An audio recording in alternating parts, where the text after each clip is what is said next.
dalam pengalaman zikirnya tertidur, ya makanya saya sebutkan kemarin, tidurnya ahli zikir bukanlah tidur. Idza matu intabahu. Begitu dalam hadis. Manusia itu tertidur. Menurut saya itu sebenarnya lagi tidur di dunia. Tapi Abu Ali Al-Farmadi setiap kali zikir mendapatkan rahasia-rahasia. Salah satu rahasia yang dia dapat, dia lagi zikir, tahu-tahu dia melihat pengalaman batin dia, kemudian diarahkan oleh Imam Abul Qasim Al-Jurjani, murid dari Abul Hasan Al-Kharqani. Jadi pengalaman batin seperti tadi, ngomong halu enggak? Mereka ini paling mengerti mana yang halu, mana yang tidak halu. Untuk teman-teman yang menonton kajian ini, jangan lupa bersalawat kepada Nabi kita Rasulullah Muhammad sallallahu alaihi wasallam. Allahumma salli ala Muhammad wa ala ali Muhammad. 8. Sidi Syekh Abu Ali Al-Farmadi. Nama beliau Fudail bin Muhammad, ya.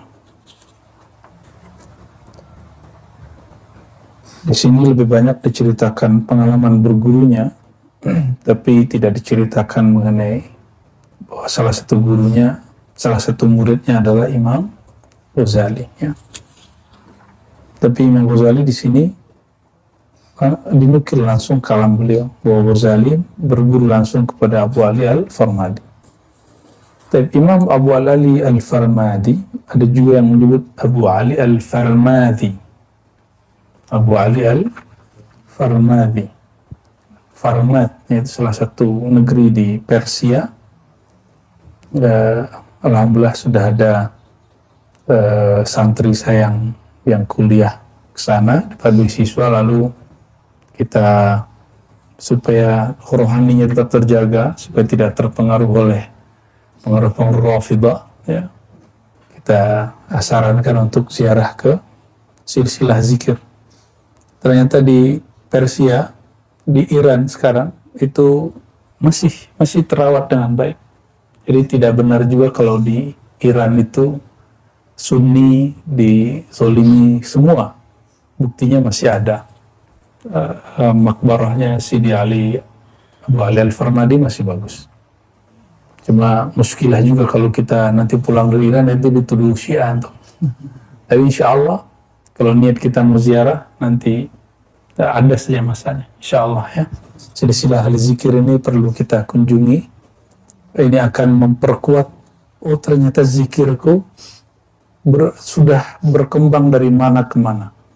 Dari Madinah pindah ke Baghdad, ya. Dari Baghdad pindah ke Kusyair, Naisapur pindah ke Farmat, sampai ke Bukhara. Dari Bukhara balik lagi ke Damaskus, ke Baghdad, ke Damaskus, lalu ke Mekah, baru sampai di negeri kita. Dan kita beruntung wilayah Nusantara ini, mobil khusus Indonesia, dan mobil khusus lagi Pulau Sumatera dan sebagian Jawa, itu Thariqah Naqsyabandiyah Al-Khalidiyah itu sangat banyak pengamalnya, sangat banyak, ya. Di tempat lain ada, tapi yang mewarisi ini lebih banyak. Dan asalnya di Mekah itu ada namanya Rubat Naqsyabandi, depan Masjidil Haram itu ada Jabal Abi Kubais, jabalnya Nabi Adam. Jadi Nabi Adam dalam sejarahnya pernah di sana, wallahu alam bagaimana hakikatnya, tapi sejarahnya begitu. Dan para masyayikh kita biasa berzikir di sana. Walaupun sudah dapat ijazah di sini, diperintahkan ulang lagi suluk di sana. Ya, karena sholat di tanah haram sama dengan 100.000 sholat tempat lain. Maka kalau benar antum sanad zikirnya, baca nama Allah sekali di sana, sama energinya dengan baca 100.000 di sini. Ya, itu dahsyatnya kalau bersana. Ya. Saya setiap kali melihat Jabal Abi Kubais itu terharu terus. Ya Allah, dulu zikir yang kamu pelajari diajarkan di sini. Ya. Bahkan murid-murid itu kalau sudah Nah, ya sama gurunya disuruh kamu pergi ke Masjidil Haram, pandang Ka'bah, tapi hatimu tetap menyebut nama Allah. Jadi ada wirid namanya wirid memandang Ka'bah, hanya mandang saja, tapi kalbunya tidak boleh luput mengingat Allah SWT. Ada juga yang sudah sembunyi, kamu sembunyi di balik tiang, lalu pegang tasbih, zikrullah. Jadi zikir-zikir yang antum amarkan sekarang itu, zikir Ismul Jalala, Lataif, itu dulu diamalkan di sana. Ya. Makanya semarak beragama di zaman itu luar biasa sekali. Nah sekarang barangkali negeri kita lah yang paling banyak mengamalkan zikir, menyebut nama Allah. Jadi nur itu sebagian sudah terpencar ke negeri ini. Semoga itu pertanda salah satu kebangkitan Islam ada di negeri kita. Kita tidak usah besar-besar mulut takbir, tapi kemudian hatinya kosong. Ya. Kalau mau takbir, besarkan dulu Allah dalam kalbu, sehingga satu takbir menggetarkan satu negeri. Ya, malu kita takbir tapi hati penuh kebencian. Berarti kita sedang membenci, sedang membesarkan kebencian, bukan membesarkan Allah. Allah tanpa kita besarkan tetap besar nggak? Tanpa antum bertakbir, Allah tetap besar nggak? Tanpa kita sholat, apakah Allah masih Tuhan? Masih, ya. Nah, Imam Abu Ali Al-Farmadi ini, beliau disebut dengan Syaikhus Syuyukh fi Khurasan. Syekh, guru, syuyukh, para guru. Gurunya para guru di negeri Khurasan. Khurasan ini wilayah Persia itulah, ya. Bahkan Khurasan itu dimulai dari timurnya Baghdad, timurnya Irak, bukan timur Baghdad, timurnya Irak itu sudah disebut Khurasan. Jadi ada Khurasan Irak, terus sampai Afghanistan, sampai ke Pakistan, bahkan India itu dulu dimasukkan ke negeri Khurasan, termasuk Uzbek, Tajikistan, ya, dan lain sebagainya. Dan di sana mereka tarekatnya Naqsyabandi. Apa tarekat mereka? Naqsyabandi, ya. Nah, waktu kami datang bertemu dengan Tuan Syekh Guru Jahid bin Siddiq Malaysia, yang suluk tempat beliau itu juga dari orang Asia Tengah sana. Dan sepertinya di sana sudah tidak terlalu ramai, atau mungkin sudah tidak ada. Ya. Saya tanya-tanya kepada seorang mufti, seorang guru, ya, seorang syekh bukan mufti di Uzbek, masih bolehkah ngumpul-ngumpul seperti kami di Indonesia seperti ini? Kata dia tidak boleh. Jadi kita beruntung, negeri kita bebas, diberikan kebebasan, ya. Malah kita didatangi mereka yang sowan, pemerintah yang sowan ke kita, ya. Mereka malah mendukung program keagamaan. Alhamdulillah, nikmat ini jika antum tidak syukuri, maka akan terjadi seperti di negeri Suriah. Itu orang-orang tidak mensyukuri, ya. Dan begitu juga negeri-negeri yang lain. Kita bertorikoh, berzikir, bukan berarti kita kemudian cuma zikir-zikir tidak berjuang, enggak. Kita berjuang dulu melawan diri, baru berjuang melawan orang lain. Bagaimana mau melawan orang lain, emosi sendiri belum dapat dikalahkan. Duduk sebentar sudah kalah dengan sakit badan. Nanti antum berjuang, itu lebih sakit daripada duduk sekarang. Kalau mau jadi mujahid sejati, kalahkan dulu rasa sakit duduk berzikir itu. Karena para mujahid itu malamnya mereka rahib, siangnya mereka berjuang. Itu mereka seperti semua. Abu Ali Al-Farmadi berguru kepada seorang mujahid, namanya Abdul Qasim Al-Qushairi, pengarang Risalah Al-Qushairi.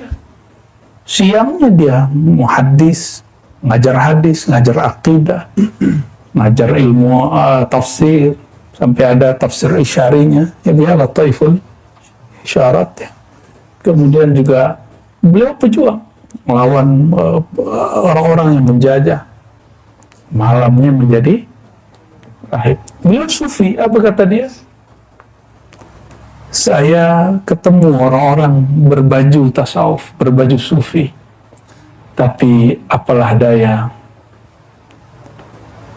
Abu Yazid Al-Bustami yang bernama Taifur, namanya Taifur bin Ali, maka disebut Thariqah Taifuriyah. Dan coba perhatikan ketika Nabi SAW mengatakan kullu nasabin inqata'a ila nasabi, semua nasab terputus kecuali nasabku, semua sanad terputus illa sanadi, kecuali sanadku. Maka tidak ada thariqah di muka bumi ini yang bertahan dengan kuat kecuali dia terhubung kepada zuriat Nabi SAW. Ya, zuriat Nabi SAW. Dan Abu Ali Al-Farmadi terhubung kepada Abu Hasan Kharqani, beliau dari Abu Yazid Al-Bustami, Abu Yazid kepada Ahlul Bait. Tapi bukan Ahlul Bait Syiah, Ahlul Baitnya Ahlus Sunnah, ya.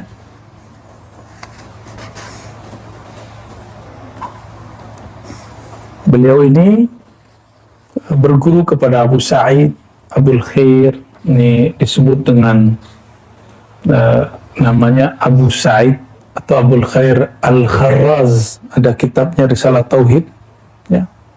Kitabnya sudah dicetak. Saya waktu awal-awal kenal kitab itu masih semester 1 ya. 1 jadi nggak baca, nggak ngerti. Pas kita sudah dewasa, kita baca baru, luar biasa isinya. Itu guru pertama beliau. Jadi dulu Imam Abu Sa'id Al-Kharraz ini rihlah sampailah di kampung dia, yaitu Naisapur, lalu buat majelis. Dia mendengar nama Abu Sa'id datang, maka dia bergegas, masih kecil, masih remaja, bergegas ingin datang, tapi dia tahan hati, nanti saja, nanti. Semakin ditahan, semakin menjadi keinginan tahuan dia untuk ketemu Al-Imam Abu Sa'id. Akhirnya ditinggalkan tugas-tugasnya sementara, lalu pergi ke masjid. Di masjid pun karena dia masih muda, maka dia duduk di belakang tiang, tidak terlihat. Imam Abu Sa'id ini di sela-sela dia ngajar, itu ada orang whirling, seperti whirling, tapi bukan whirling, dulu namanya kayak majelis sama, baca kalimat-kalimat yang bisa menggugah hati, lalu mereka jazbah. Ya, seperti tadi kita baca la ilaha illallah, la ilaha illallah. Nah, kalau kita masih kalimat zikir, kalau mereka kalimat syair. Di saat mereka ekstase, fana, ada yang lagi ekstase itu ketarik bajunya, ada. Dulu kata Abu Ali Farmadi, potongan-potongan ketika sama itu dijadikan bahan untuk tabarruk, ngambil berkat. Dan bagi ulama Ahlussunnah itu tidak syirik, ya. Selesai majelis sama, orang mau bubar. Ini karomahnya Abu Sa'id. Yang di belakang tembok tuh situ ya, namanya Abu Ali At-Tusi, Abu Ali Al-Farmadi. Kamu sini, bocah kecil. Ali At-Tusi, kamu sini. Menggigil badannya. Kenapa? Kok dia tahu padahal orang ini baru pertama kali datang ke Naisapur, seingat dia. Sebelumnya mungkin pernah datang, tapi dia masih belum sadar. Nah, ini karomah sebagian syekh. Tahu nama murid, tapi ya dulu Sayyidina Salim ketemu dengan seorang sahabat jauh, tahu namanya. Lalu sahabat jauhnya ini nanya, kenapa kamu tahu namaku? Jawaban dia, arafat ruhi ruhak, ruhku kenal kamu di alam sono.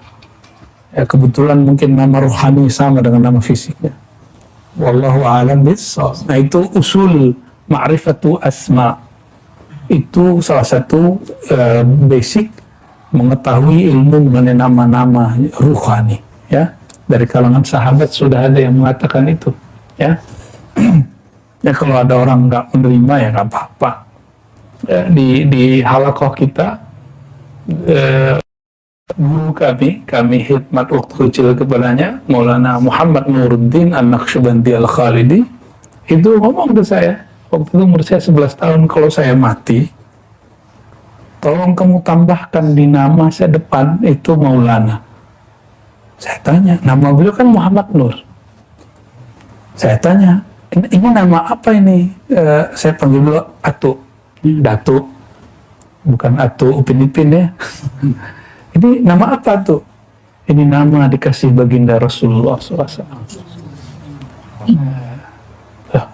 Kapan ke Madinah? Beliau belum pernah haji dan umrah.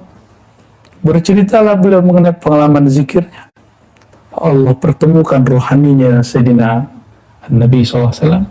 Lalu kirimannya ada Abu Bakar, Umar, Utsman, Ali. Indahnya bukan panggil Muhammad Nur. Anta Maulana Muhammad Nur. Kamu sekarang bernama Maulana Muhammad Nur. Bahkan belum meninggal beliau, saya sudah tulis di catatan saya namanya Maulana. Ya, kenapa beliau bilang nanti kalau sudah meninggal itu adab aja, adab beliau pada dirinya, tapi adab kita sebagai murid langsung kita tambahkan Maulana. Jadi Maulana itu ada yang diberikan murid kepada guru, ada diberikan sang maha guru untuk umatnya, Nabi Muhammad SAW. Itu yang kita sebut gelar-gelar rohani, nama-nama rohani. Kalau orang nggak percaya nggak apa-apa juga. Di thariqah kita biasa. Bahkan di thariqah lain, Imam Najmuddin Al-Kubra, pengarang kitab yang Buya Dr. Al-Domi mengkajinya setiap Selasa dengan Buya Zul Asfi, ya, judulnya apa Buya? At-Ta'wilat An-Najmiyah, ya. Itu beliau dalam pengalaman zikirnya tertidur, ya, makanya saya sebutkan kemarin, tidurnya ahli zikir bukanlah tidur. Idza matu intabahu. Begitu dalam hadis. Manusia itu tertidur. Apa menurut saya itu sebenarnya lagi tidur di dunia. Kalau betul tertidur, rohaninya bangun. Kalau kita masuk ke alam sana dalam keadaan zikrullah, disitulah terjadi dialog rohani. Nah, beliau diberi nama oleh baginda Rasulullah SAW Abu Jundub. Abu Jundub, gelar nama itu. Nah, kata beliau, samanin Nabi SAW Abu Jundub. Padahal jaraknya dengan Nabi 6 abad. Nabi SAW menamakan aku Abu Jundub. Saya bertemu dengan seorang yang unik di satu negeri. Dia menyebut nama Sidi Syekh Abdul Qadir Jilani dengan 100 nama. Dan satu nama di Fatihain. Lalu kita ketemu juga Guru Jaro di Banjar, ya. Dan Guru Jaro dia punya mursyid Rifaiyah, jadi tarekatnya banyak. Kalau di Naqsyaband, salah satu wakil talqinnya Mbah Anom, meninggal Mbah Anom, dia kemudian berkelana lah cari thariqah. Salah satu thariqah yang dia ambil thariqah Rifaiyah yang kita biasa bacakan juga dalam silsilah, ya, dalam tawasul kita. Sidi Ahmad Rifai itu namanya juga ratusan dan terus, dan mereka buat, jadi ada nama Asmaul Husna dibingkai, Asmaul Nabi dibingkai, mereka juga bingkai Asma Al-Qutub Al-Ghaus Ahmad Ar-Rifai, nama-namanya. Dan nama itu banyak. Jadi satu antum itu ada namanya banyak. Nah, mereka itu dapat izin untuk menjelaskan itu. Nah, maka di antara kekasih-kekasih Allah ada yang dapat izin. Ya. Jadi ilmu ini banyak. Barangkali yang dapat mengenalnya hanya Rasulullah SAW, lalu beliau bagi ke pewaris-pewarisnya. Dan paling mutlak tak dapat ketahui ya tentu wali gaus. Selebihnya dapat percikan-percikannya, bisa tahu 1, 2, tapi yang lengkap itu wali al-gaus, ya. Nah, beliau lah wali al-Ghaus di zamannya, Sidi Ahmad Ar-Rifai. Di masa Sidi Syabul Kerjawi ya beliau. Nah, salah satu namanya apa? Al-Qutub Ar-Rabbani. Ada Al-Ghaus As-Samadani.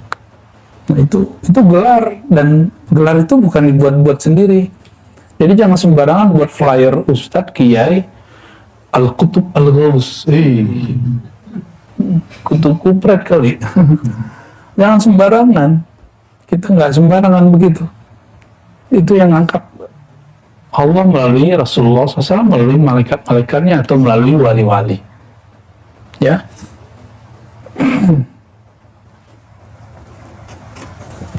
Imam Abu Ali Al-Farmadi, pendek cerita, dia melihat Abu Sa'id menjelaskan tentang kolbu, tentang akhlak. Bertambah cinta dia kepada Taifah Sufiyah, kelompok Sufi ini. Begitu kata beliau. Nggak ada sinar kebencian, bukan sinar, nggak ada api kebencian, yang ada cuma sinar kerinduan, cinta, kasih sayang. Lama-lama beliau pergi, Abu Sa'id pergi, dia berguru kepada Imam Al-Qushairi. Nah, Imam Qushairi ini imam sufi tapi kuat syariatnya. Jadi kalau ada pengalaman batin, dia ketat. Kalau nggak yakin amat, dianggap halu gitu. Tapi Abu Ali Al-Farmadi setiap sekali zikir mendapatkan rahasia-rahasia. Salah satu rahasia yang dia dapat, dia lagi zikir, tahu-tahu dia melihat ada pena, tapi bentuk cahaya, lalu dia ambil. Nah, itu kan ada isyarat berarti, ya. Dan pengalaman dia banyak lagi. Apa kata Imam Qushairi? Udahlah, kamu masih remaja, kamu belajar aja yang banyak, gitu. Nggak seperti kiai-kiai sekarang, dia nggak usah belajar tarekat, hakikat, syariat aja, gitu kan? Nggak begitu. Beliau bilang, kamu sebelum mempelajari ini, kuatkan dulu ilmu, itu baru benar kalimatnya. Emang hakikat bertentangan dengan syariat kan nggak pernah ada. Mana ada hakikat tunaqidus syariah? Nggak pernah ada dalam sejarah Ahlu Sunnah wal Jamaah, Sufi Mu'tabarah, hakikat menyalahi syariat. Bukan mungkin, karena ini aslun tabi', ini aslun farun, nggak mungkin, ya. Nah, semakin dikatakan oleh Imam Qushairi, udah kamu belajar. Semakin dia belajar, nur itu yang tadinya dilihat hanya merem, mata ditutup, sekarang mata terbuka pun dia bisa lihat. Dia sudah melihat yang aneh-aneh. Tapi untungnya dia punya mursyid. Siapa mursyidnya? Imam Al-Qushairi. Imam Qushairi kemudian mengalami satu kejadian yang dia saya tidak bisa ceritakan karena panjang ceritanya. Dia melihat keunikan dia ketika mengamalkan sesuatu amalan, ya. Maka dia langsung mengatakan, udah, kamu sepertinya harus berguru kepada orang yang lebih tepat. Nah, itulah Imam Abul Hasan Al-Kharqani, ya. Abul Qasim Al-Jurjani, ya, murid dari Abul Hasan Al-Kharqani. Maka berangkatlah dia ke negeri Tus, negerinya, kampungnya Imam Ghazali, ya. Disitulah pengalaman batin dia kemudian diarahkan oleh Imam Abul Qasim Al-Jurjani, murid dari Abul Hasan Al-Kharqani. Jadi pengalaman batin seperti tadi, non halu enggak. Mereka ini paling mengerti mana yang halu, mana yang tidak halu. Halu itu bahasa kita sekarang, ya. Nih kita kasih tema istilah Arabnya yang benar. Dalam bahasa Arab, nah ini disebutkan dalam kitab Imam Sayyid Muhammad Ja'far Al-Kattani. Nantilah besok kami bawa kitabnya. Ada di sana. Udah di surau kecil kita. Beliau membagi ada khayali, ada khayali hissi. Beliau menyebut khayali hissi. Istilah itu muncul. Jadi halu, apa ciri-cirinya? Nah, ciri-cirinya nih. Antum melihat satu tulisan, kalau merem, tulisan itu terlihat lagi, itu namanya khayali. gitu ya. Itu namanya apa? Saya cerita apa, lalu antum terbawa ke dalam angan-angan. Itu namanya khayali. Tapi khayali ini ada yang mendekati kebenaran, ada yang tidak. Ya. Kalau mendekati kebenaran, maka dia bermula dari nur qalbu, nurullah yang ada di qalbu. Ya, bahkan lebih dari yang diceritakan guru terjadi. Sedangkan khayali hissi, nah itu kata Al-Qahtani, itu karena terobsesi dengan cerita kawan, terobsesi oleh kalamnya teman. Maka kalau antum nih habis nonton Ustadz Fulan terus terbawa mimpi, itu bisa kasyaf yang sahih, bisa berarti khayali hissi, gitu ya. Bisa kasyaf yang sahih bagaimana? Nah, tidurnya dalam keadaan suci, lalu ada tasdik dalam hati, membenarkan beliau. Maka Allah izinkan bertemu secara rohani di alam misali namanya. Nah, ada yang enggak, ada yang malah aneh-aneh dalam mimpinya, ya. Apalagi kalau perempuan ketemu dengan gurunya laki-laki, terus ngajak kawin, nah itu belum tentu benar itu, ya. Berarti dia kayak jatuh cinta sama gurunya tuh, ya. Jatuh cinta aja nggak apa-apa, jatuh cinta keilmuan, nur. Ya, halal sih kalau nikah, tapi jangan pikirkan ke sana. Ya, pikirkan keilmuan yang lebih baik, ya. Nah, semenjak saat itulah ilmu-ilmu ini kemudian ditata. Jadi orang-orang yang ada yang khusus dia zikiran aja, ada yang cukup santri aja. Mulai ditata rapi. Ada orang berbakat di bidang sholawat, ada yang di bidang zikir. Nah, di masa Abu Ali ini mulai tertata rapi. Dan mursyid itu mulai berganti. Oh, si Anu cocok sama si Anu, maka muridnya dikirim. Nah, begitu ya. Dulu beberapa mursyid saya seperti itu. Dia punya anak, diantar ke mursyid siapa. Dia punya murid, lalu dia bilang, ini bukan saya gurunya nih. Maka dianterin. Iya, dianterin ke syekh siapa. Nah, itu yang pernah dilakukan oleh salah satu guru kami, Abu Ya Syekh Hasan Basri. Kita baca satu nama lagi, Imam Yusuf Al-Hamadani. Yusuf Al-Hamadani ini adalah teman seperguruan Imam Ghazali, yang mana mereka berguru kepada Abu Ali Al-Farmadi, ya. Imam Ghazali, Imam Yusuf Al-Hamadani ngambil daripada Abu Ali Al-Farmadi zikir qalbu dan al-asma'ul husna. Jadi zikir asma'.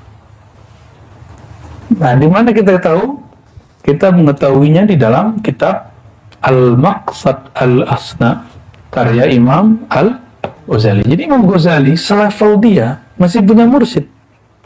Terus kok ada kiai hari ini, ustadz hari ini, buya hari ini mengatakan cukup baca kitab Ghazali aja, cukup baca kitab Ihya aja. Loh, yang ngarang kitab Ihya dia punya mursyid. Kalau membaca kitab Ihya, berarti kita mesti ketemuin mursyid. Jadi jangan heran kalau kadang baca kitab Ihya garing, karena dia hanya mentransfer yang dari logiknya, rasionya. Dia tidak mentransfer yang dari dalam kolbunya, ya. Al-ilmu fil qulub, la fil kutub. Ilmu itu hakikatnya di dalam kolbu, bukan di lembaran-lembaran kitab. Nah, Yusuf Al-Hamadani, beliau ini gurunya juga daripada Al-Imam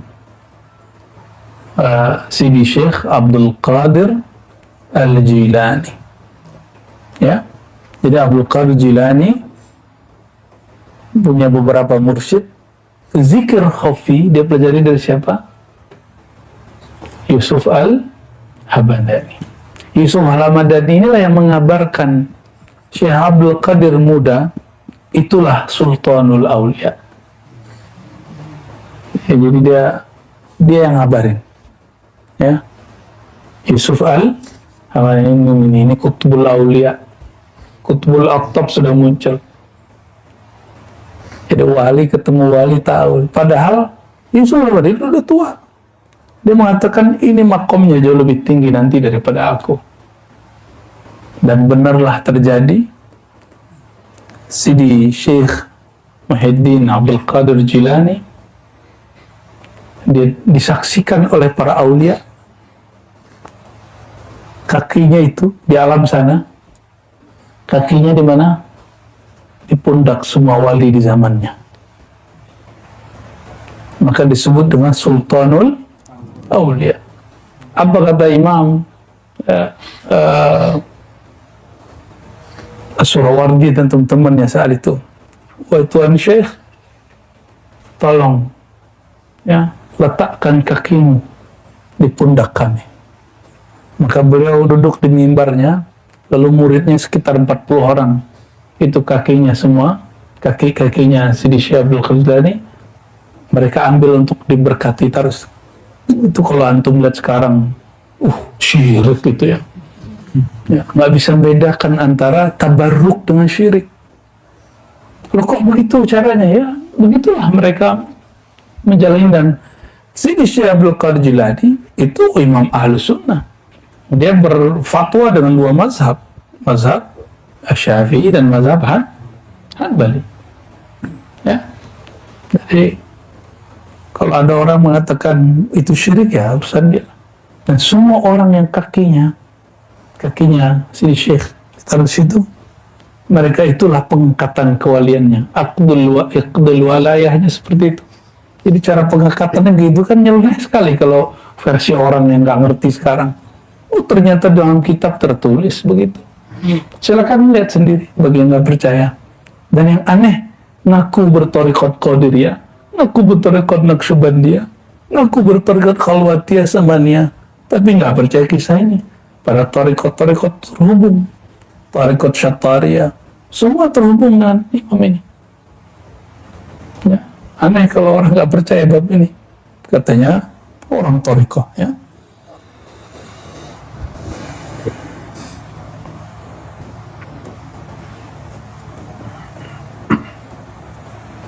Nah, beliau ini belajar kepada Abu Ishaq Asy-Syirazi, ya, dalam bab ilmu fikih, ya.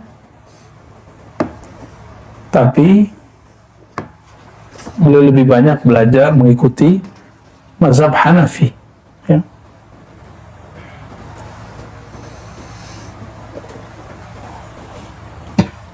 Lahirnya tahun 440, wafatnya 535.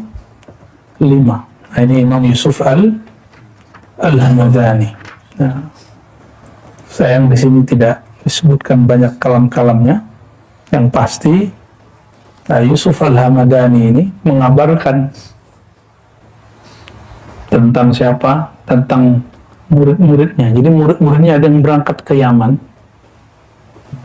Para zura-zura Rasulullah itu berangkat ke Yaman. Apa kata dia? Nanti orang yang melihat mereka itu jadi wali. Melihat mereka doang jadi wali. Gak perlu bayat, gak perlu talqin. Sekarang terjadi.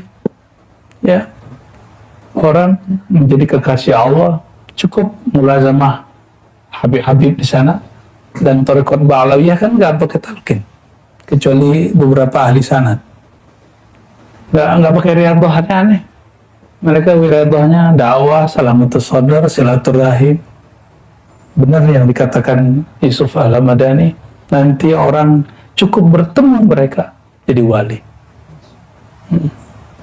Ada kalam itu, ya. Jadi orang yang dulu melihat beliau cukup memandang Yusuf Al-Hamadani, tasdik kepada ilmunya, wali. Dulu gitu. Ya, ternyata ini mentahqiq real daripada kalam Imam Junaid. Apa kata beliau? Tasdiq ulumina wilayatus sughra. Kamu percaya saja dengan ilmu ini, ma'rifatullah ini, kamu jadi wali. Tapi wali kecil, wilayatun sughra. Yusuf Al-Hamadani. Walaupun kita bukan wali, ya minimal cinta kepada wali. Anta ma'aman ahbabta, kamu akan bersama dengan yang kamu cintai. Jadi kalau favorit antum pemain bola aja, ya nanti inta tuhsyar ma'ahum, nanti kumpulnya sama mereka. Maka cintanya harus banyak, jangan hanya sama pemain bola. Kita nggak ngelarang juga orang senang bola ya. Oh, insya Allah. Ntar main bola di padang mahsyar kata Buya. Talab kuratal kodam ya, kodam ya, kodam pak kodim ya.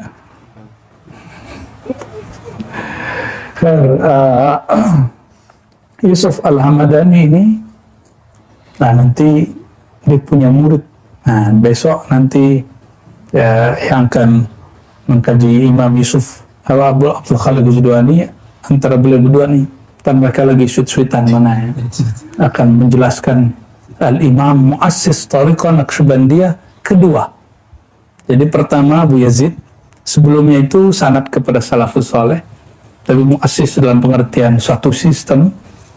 Abu Yazid pertama, yang kedua Abdul Khalid Al-Ghazwani. Maka semenjak beliau disebut Ghazwaniyah, Abdul Khalid Al-Ghazwani dan gurunya Yusuf Al-Hamadani ini disebut dengan murid-murid Nabi Khidir. Jadi mereka biasa. Itu khatam yang kita baca setiap malam. Khatam apa? Kulhu ya. Fatihah 7 kali, salawat 100 kali, Alam Nasrah 79 kali, Kulhu 100.000 kali. Balik lagi Fatihah 7, salawat 100. Itu angka dari siapa? Dari Sayyidina Al-Khidir. Siapa yang memperoleh? Al-Imam Abdul Khalid Al-Ghazwani, kawan daripada Syekh Abdul Qadir Al-Jilani. Jika di Baghdad ada Abdul Qadir, maka di Bukhara ada Abdul Khalid. Alhamdulillah kami diizinkan Allah beberapa tahun lalu sebelum pandemi ziarah ke sini Syekh Abdul Khalid Ghazwani. Tempatnya bagus dan terasa suasananya kuat sekali. Jadi tarikan jazbah ruhiyahnya kuat sekali, sangat kuat. Ya berdoa aja semoga nanti kita bisa kembali ke sana. Nanti saya cerita banyak tentang siapa fulan nanti ya. Karena berziarah itu kalau tidak kenal siapa yang diziarahi, tidak akan terasa nikmat berziarah. Jadi kita nanti pelajari namanya, siapa orangnya, nanti insya Allah akan terasa berziarah itu kayak bertemu beliau ya, ka'annahu baina a'yunina insya Allah. Beliau memperoleh itu dari siapa? Sayyidina Al-Khadir atau Khidir alaihis salam. Jadi masalah Nabi Khidir bukan main-main, bukan bahan-bahan candaan. Nabi Khidir angkat murid itu bukan canda-candaan seperti yang dipertontonkan oleh beberapa orang. Ya, dia canda-candain, dia ejek tentang bab Khidir. Ya, nggak begitu. Ini bab asrar. Ya, kalau nggak paham, tawakuf aja. Nabi Musa sudah pernah mengingkari Nabi Khidir. Ya, jangan ulangi. Kita umat Nabi Muhammad SAW, jangan kita ulangi. Ya, Sayyidina Al-Khidir, beliaulah yang mendidik wali-wali ini. Berarti Tariqah Naqsyabandiyah itu salah satu Tariqah Khidriyah, gitu. Jadi wali-wali kekasih-kekasih Allah, syekh-syekh aulia itu ruhaninya dibimbing langsung. Namun kenapa disebut Ghazwani Naqsyabandi? Karena sang murid tidak bertemu Nabi Khidir, dia ketemu gurunya, maka dia sebut Tariqah ini Tariqah gurunya. Itu. Maka dia berubah dari Tariqah ruhani menjadi Tariqah sanadi, sanad nafsiyah, kita sebutnya nafsiyah. Jadi hanya bergerak di riyadhah mujahadah,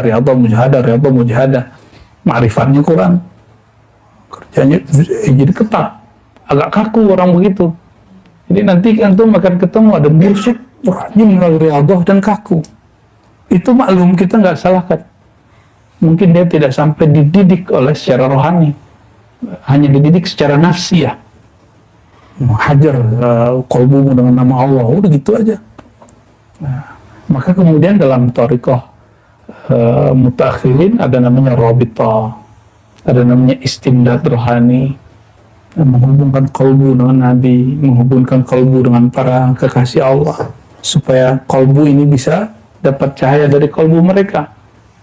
Nah, jadi jangan hanya kuat dalam wirid. Kenapa? Karena Imam Bahauddin Naqsyabandi, Ahmad Al-Faruqi, Maulana Khalid, beliau berkalam apa? Yang didapat melalui rabitah kadang lebih kenceng daripada didapat melalui wiridan tertasbih. Jadi thariqah Naqsyabandiyah salah satunya apa? Usul thariqahnya rabitah. Rabitah itulah yang disebut oleh Imam Al-Hakim At-Tirmizi dulu muhadatsah khidriyah, dialog ruhani. Kenapa disebut khidriyah? Karena asalnya yang mengajarkan Sayyidina Khidr. Nah, di Pakistan sekarang ada namanya Naqsyabandiyah Uwaisiyah. Jadi dia nggak pakai silsilah ini, dia langsung gurunya ketemu ruhani siapa, disebut sanadnya langsung ke situ. Kita kalau pakai itu pendek juga sih sanad kita. Cuma karena saya belajar hadisnya lumayan lama lah ya, jadi bagi saya nggak sopan kalau cuma menyebut sanad rohani. Ya, boleh aja bisa langsung cuma jarak 1 atau 2 doang ntar. Ya. Kita lebih mengedepankan bab ilmi nazari sebelum zauqi. Ya. Zauq itu lebih kerasa. Itu sanad rasa. Kalau sanad rasa boleh aja antara dia dan Nabi cuma 1 orang. Antara dia dan Nabi nggak ada jarak. Tapi kalau sanad ilmi mesti ada jaraknya. Barangkali itu